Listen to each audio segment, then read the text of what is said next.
Alors, vous pouvez voir que ça a complètement téléchargé. Ça dit Setup Complete. Je vais dire Close et je vais aller tout de suite lancer cela. Donc, SSMS. Je vais prendre ça. Donc, c'est le SS Management Studio. Je clique là.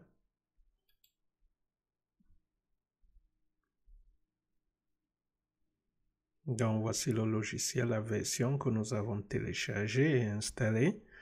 Et bon, j'ai de telles choses parce que j'avais installé toutes sortes de choses. Donc, je vais dire Do not import. Mais en principe, pour vous, ça doit lancer automatiquement sans jouer à ces jeux-là. Alors, nous voilà. Voici le Database Engine. Vous pouvez voir les autres choses à installer ou qu'on n'a pas installé. Voici le nom du Duclos SQL Express. SQL Express, c'est le nom qu'on avait donné et Duclos, c'est le nom de mon ordinateur. Nous utilisons Windows Authentication pour authentifier, mais c'est aussi possible que vous puissiez changer l'authentification. Si vous voulez utiliser par exemple SQL Server Authentication, là vous allez utiliser le mot de passe que nous avons donné, mais nous allons laisser avec Windows Authentification et une fois que vous êtes ici, dites simplement Connect. Là, ça va connecter automatiquement et vous allez vous retrouver dans votre SQL Server base de données.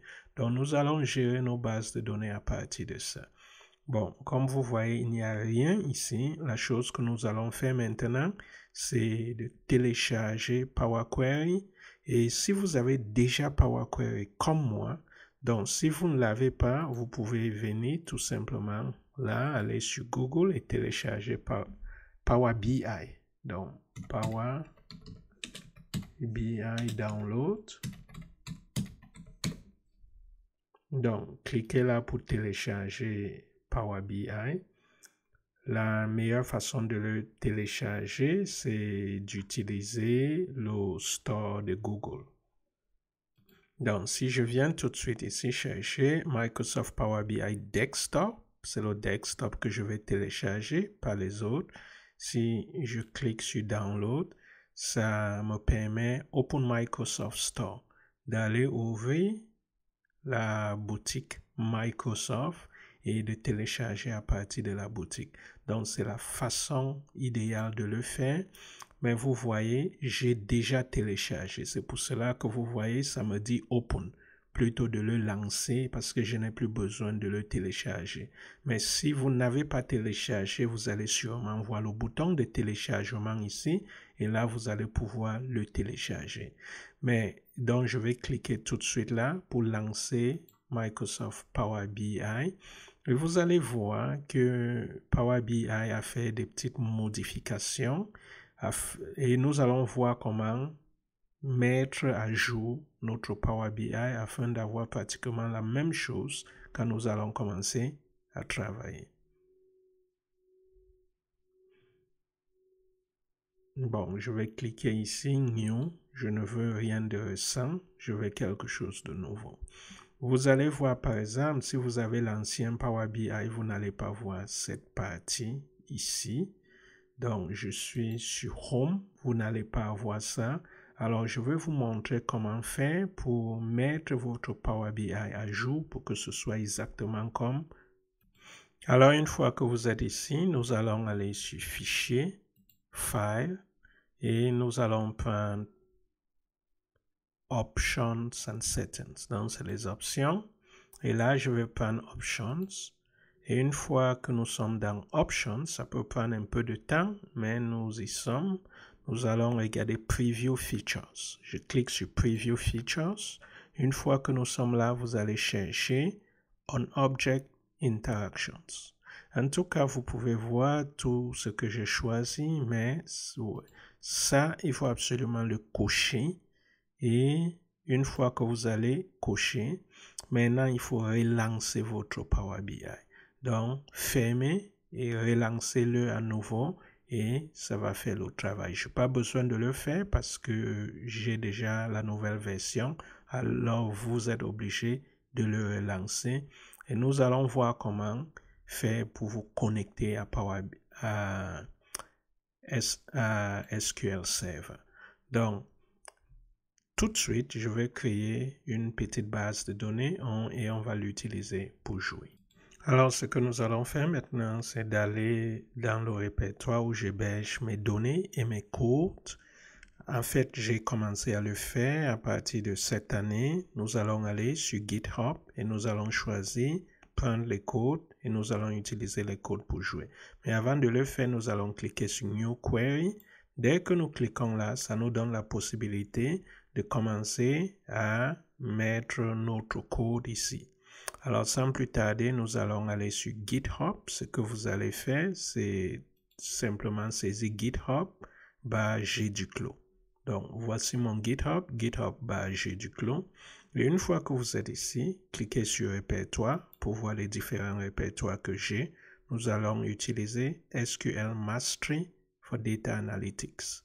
Et ici, nous allons, une fois que je clique, je vais attendre que ça m'amène dans ce répertoire. Et là, je vais aller sur mon min. Je n'ai pas envie d'utiliser le min. J'ai envie d'aller sur mon master. Une fois que je suis dans le master, j'ai envie d'ouvrir Lecture 1. Donc, je clique sur le premier lecture. Je vais ajouter des lectures. Vous allez voir plein de lectures là dans quelques temps. Tout ce que j'ai envie de faire maintenant, c'est de copier ce code pour créer notre nouvelle base de données. Alors, ça, c'est pas un cours pour vous montrer comment créer des bases de données ainsi de suite. Néanmoins, nous allons créer ce base de données que nous allons utiliser et nous allons jouer avec. Alors, je reviens sur mon truc. Je vais prendre Create Database Workshop. Je vais le copier et je viens tout de suite le coller dans mon SS. Donc SSMS. Je vais l'exécuter. Vous pouvez simplement sélectionner et cliquer Execute. Et ça me dit ça a exécuté avec succès. Je vais aller chercher le prochain. D'ailleurs, vous pouvez copier tout ça. Je vais copier tout jusqu'ici.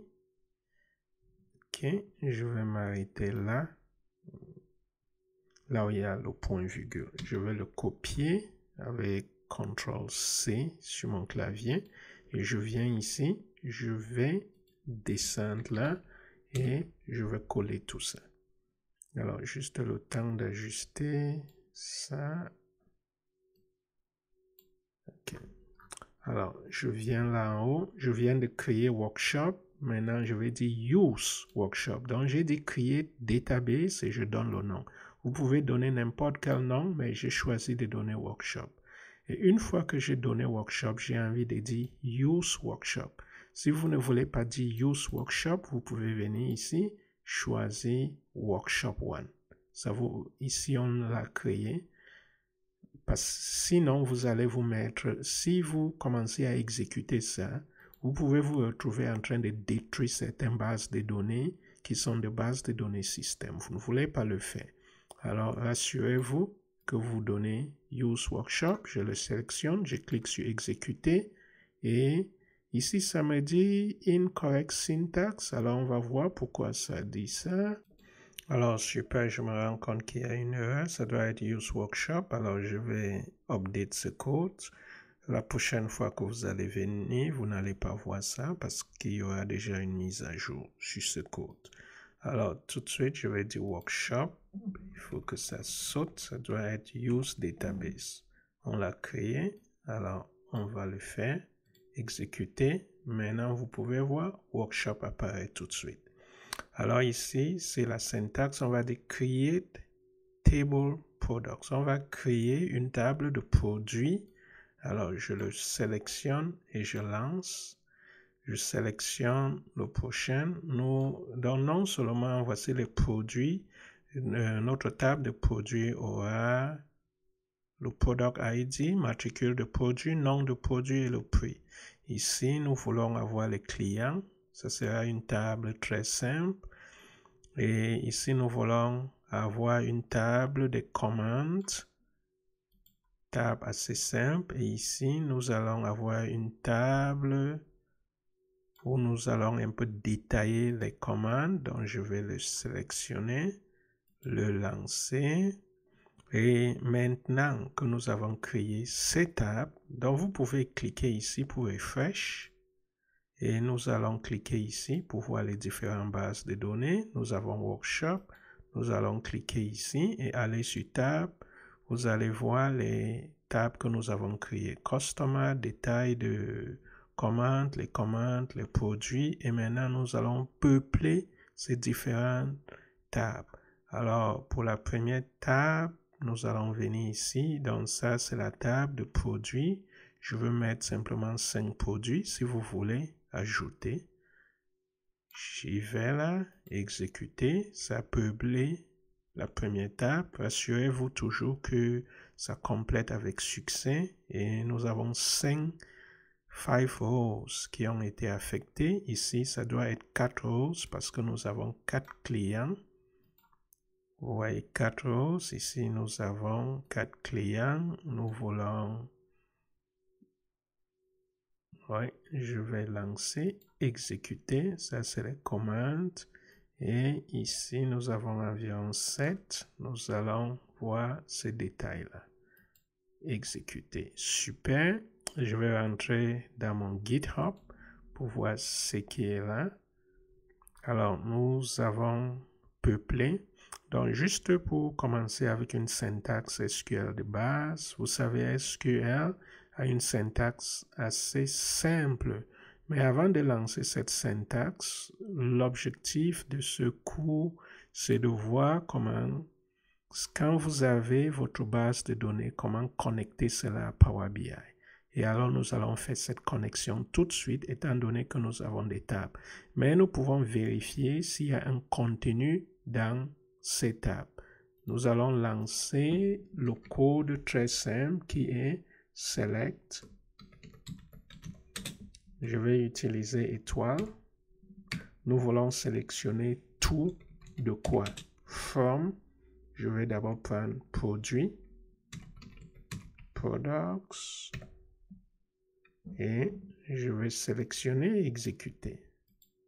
Et voilà tout ce que nous avons. Vous pouvez changer ça et mettre orders maintenant. Order lines. Exécuter. Et nous allons faire la même chose avec orders.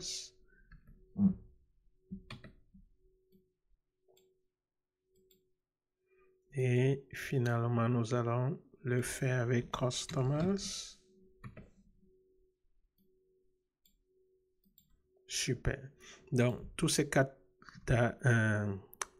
tableaux ont été peuplés. Alors, ce que nous allons faire, c'est de relier ça à Power BI. Donc, lancez votre Power BI. Nous allons aller chercher ces données. Je vais cliquer sur Get Data. Si nous voulons, nous pouvons cliquer tout de suite ici. Mais par excellence, alors, venons ici. Nous utilisons SQL Server. Je vais cliquer là. Et une fois que nous cliquons là-bas, quel est notre SQL Server? Nous savons que quand nous avons lancé, donc, nous avons SQL Express. Le nom, c'est SQL Express. Ça, c'est le nom de notre ordinateur. Voici SQL Express. Donc, je vais venir là, entrer SQL Express. SQL Express. Et si vous voulez entrer le nom de la base de données que vous voulez importer. Bien sûr, nous savons que nous voulons importer Workshop 1, mais nous pouvons simplement laisser pour que ça nous donne l'option. Donc, je vais cliquer sur OK et nous allons attendre patiemment. Et voilà. Ici, ça demande, est-ce qu'il faut que ça utilise mes trucs de Windows? Je vais dire oui, je vais laisser. Si ça ne marche pas, alors je vais aller sur Database et utiliser le mot de passe que j'avais entré pour pouvoir accéder à mon database. Donc, je vais laisser et utiliser les trucs de Windows, étant donné que je suis dans mon environnement Windows. Je vais cliquer sur Connect. Et attendre patiemment et voir si ça va réussir ou ça va échouer. Alors super, ici ça nous dit qu'il y a un problème, ça ne peut pas connecter. Allons sur Edit et je vais vous montrer pourquoi. Donc on va ajouter quelque chose qu'on ne l'a pas fait. Vous voyez, nous avons SQL Express. Ce qu'il faut faire absolument, c'est de venir, regarder là, mettre tout ça. Du clos, backslash SQL Express. Donc une fois que vous allez le faire, donc je vais dire du clos, backslash, ça devrait marcher maintenant. On dit OK et je vais laisser use my current credentials. Je vais cliquer sur connect. Je vais dire OK.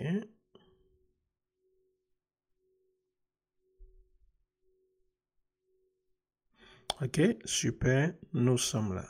Donc si je clique là, juste drop down, je vois tout ce qui est là dans ce base de données. Je vais cliquer là pour dire oui, j'ai envie d'importer tout ça. Je vais prendre Transform Data pour pouvoir lancer Power Query et importer ces données dans Power Query. Et une fois que je suis là, simplement checker, oui, tout est en ordre. Je ne veux pas perdre le temps ici. Je vais simplement aller sur Close and Apply, Close and Apply, et ça va mettre mes données ici pour que je puisse commencer à jouer avec. Ok, attendons juste quelques secondes et c'est fait. Maintenant, vous pouvez commencer à générer des graphiques tels que vous voulez. Si je clique par exemple sur ce tableau, je peux voir ce qui est là. Si je viens ici, je peux examiner, juste en jouant avec ça, je peux examiner les différents tabs et je peux, bon, par défaut, ça créer la relation entre les tabs utilisant par exemple Customer ID, ici, ça a utilisé Order ID et là, ça a utilisé Order ID et Product. Super. Donc là, nous avons réussi à faire la connexion. C'est tout pour cette vidéo. Nous allons continuer dans la prochaine vidéo.